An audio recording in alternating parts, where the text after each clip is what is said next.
Congress will vote on legislation tomorrow that will force ByteDance, the owner of TikTok, to divest or face being banned in the U.S. Joining us right now is Axios business editor Dan Primack. So let's talk about this, Dan.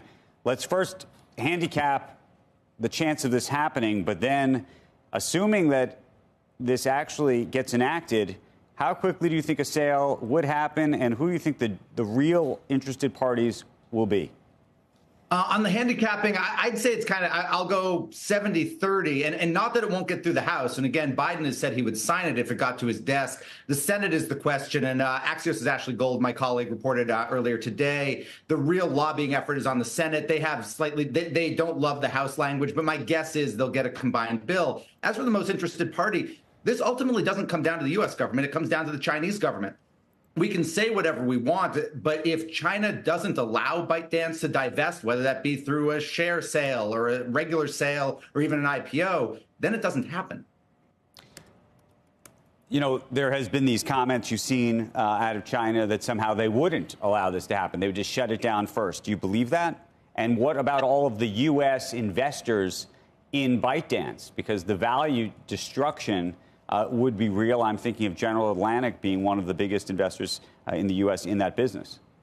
I think it's possible. You see what China's done with some of its other homegrown tech giants. Think of Alibaba. Think of the Didi situation a couple of years ago, kind of the Uber rival there that was essentially shut down by China briefly. They are willing to play hardball with their local companies. As for the U.S. investors, they kind of have to sit and wait here. I mean, there's not much they can do. This is one of the downsides of investing in a Chinese company, is that there is a lot of government control there, and that's something you kind of have to buy into. But yeah, the value destruction would be massive. TikTok, even though it's not all of ByteDance's business and maybe not even a majority of ByteDance's business, it is its crown jewel, and particularly here in the U.S. Dan, can you just walk through the American investors in ByteDance? Because I'm not sure that the public fully understands what that list looks like. Yeah, I mean, there's a lot. It's kind of a lot of big Silicon Valley firms, although you mentioned General Atlantic, which is based on the East Coast, firms like Sequoia Capital and others. Some of it's a little bit complicated because some firms invested through Chinese affiliates and Chinese subsidiaries. Susquehanna is a big investor. They're the ones who have Jeff Yass, who is their co-founder, the guy who met with Trump a couple weeks ago, and then suddenly Trump flipped, even though he claims it to you yesterday that they didn't discuss the TikTok issue. There are hundreds of millions of dollars invested into ByteDance out of the U.S., but that represents billions of dollars in value. And for a lot of these venture capital firms and private equity firms, they've been telling their investors, this has been sitting on their books for quite some time.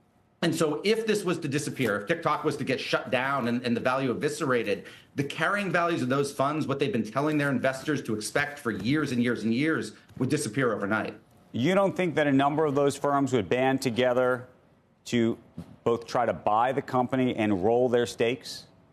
I think they would try. But again, this comes down to, does the Chinese government allow that? ByteDance might want that. The U.S. investors would want that. Absolutely. There's a lot of ways to get this done. And we almost saw that in late 2020 when Trump tried to do something similar via executive order. They almost had a deal in place, but there was always questions. Was the Chinese government going to sign off? And those questions still persist today.